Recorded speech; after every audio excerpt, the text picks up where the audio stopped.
DJane, DJane, you're always in a dirty play. DJane, DJane, once again, here we are today. Oh, DJane, DJane. So it looked like DJonai Carrington just got booted from the Dallas Wings. DJane, your game was stinking in the mud, and the Dallas Wings wanted nothing to do with you going forward. We got DJane Carrington here at the Dallas Wings trying to have a conversation with the ref after the game, and you see him push the security guard in between them while they're talking like he feels threatened. She wasn't just intense. She was a wrecking ball wrapped in a jersey. Carrington didn't play defense. She dominated it like a demolition site. But somewhere along the way, the grit turned into aggression, and the aggression into something no one could ignore anymore. By the time the Dallas Wings traded her, the headlines didn't scream shocking. They whispered something worse. Finally, this is the same player who took out her own teammate mid-play, raked Caitlin Clark in the eye during a nationally televised playoff game, triggered such chaos during a Chicago Sky matchup that a referee had to call for security. Let that marinate. A ref needed protection from a player. We got DJane Carrington here at the Dallas Wings trying to have a conversation with the ref after the game, and you see him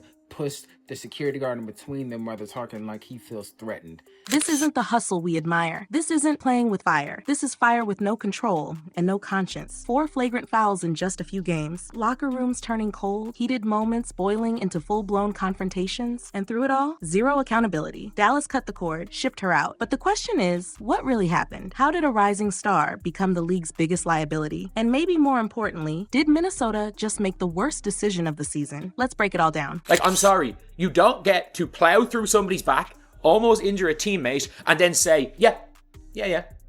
And then, like, claim that you've done nothing.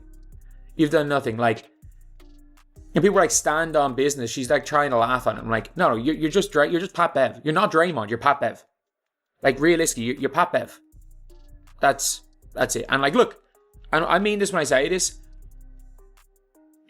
it was a dangerous play only for Paige. It should have been just another playoff moment. Instead, it became the shot that broke the internet. The 2024 WNBA playoffs were already at a fever pitch, but when Carrington stepped onto the court against Caitlin Clark and the Indiana Fever, everything changed. Clark, calm as ever, rose up for one of her signature jumpers. Then, boom, a flash of movement. Carrington's hand lashed out and went straight for Clark's eye. The cameras didn't miss a frame. Clark's head snapped back. She clutched her face in pain. And just like that, the scoreboard didn't matter anymore. The moment froze the internet. Slow motion replays, zoomed in screenshots, hashtag storms. Caitlin Clark's black eye wasn't just an injury, it was a symbol. DJane Carrington is clearly a dirty player. There's no ifs, ands, or buts about it. And if the chin, what do you have going on in that mind of yours? Are you okay?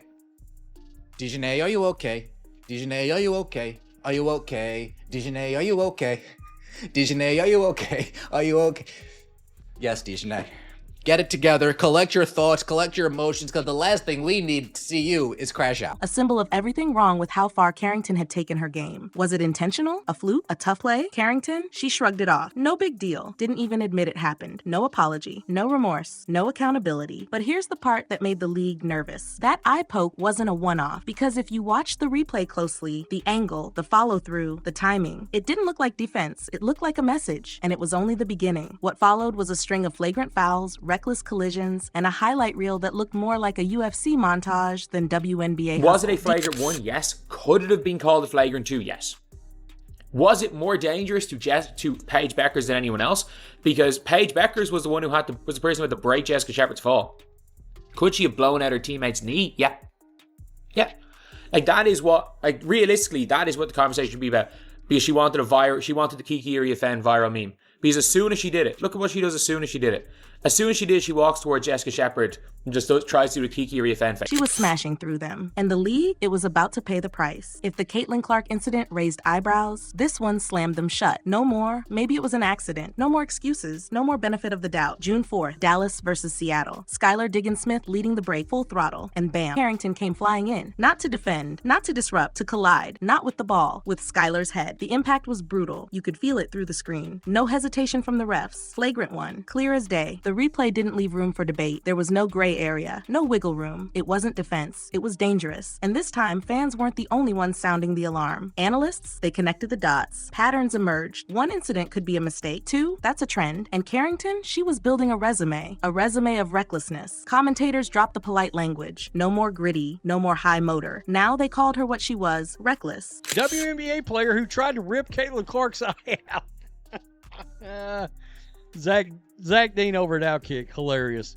Who tried to rip Caitlin Clark's eye out has security called on her by ref. That's right. The referee had to call security on DJane Carrington.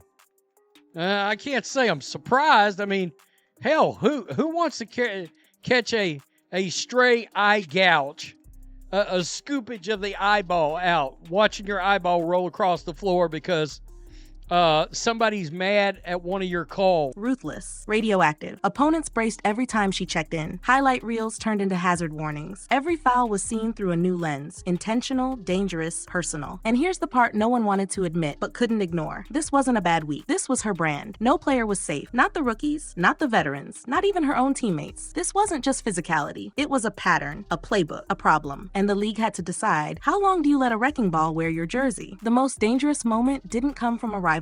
It came from inside the house. Because Carrington wasn't just a threat to the opposing team, she became a risk to her own teammates. Check this out right here. Yeah, you see this guy right here? Right in this Gentile area? Let me just, you see this guy? The ref asked this dude to step out here. All right? Now, Cheryl Swoops wants this referee fired. She wants him fired. Look, he felt something. He felt something was amiss. Of course, Cheryl Swoops is defending DJane Carrington. May 21st, Dallas versus Minnesota. Another fast break. Another chance for Carrington to make a play. Jessica Shepard went up for a routine layup. Carrington came flying in. Not measured, not controlled, just chaos and sneakers. She swiped at Shepard's face midair. And in the fallout, Paige Bueckers caught the worst of it. She wasn't the target. She was just rotating on help defense, doing her job. But when Shepard lost balance, Paige got clipped trying to break her fall. Her knee twisted awkwardly beneath her. That's right. Carrington's foul nearly took out her own teammate, and the cameras caught everything. The wild swipe, the awkward crash, the stunned silence on the bench. And Paige, she was done. You could see it on her face. Frustration, resentment, regret for even stepping in. And she wasn't alone. The body language from the bench told the whole story. Eye rolls, side glances, sideline whispers. Nobody wanted to say it out loud, they but not really everyone rocking felt with it. you. They're trying to get rid of you. They're giving no reassurance that they want you around at all. You can't get in the game in the fourth quarters. You're buried in the bench. You've been awful this season. It looks like you've forgotten how to play basketball completely.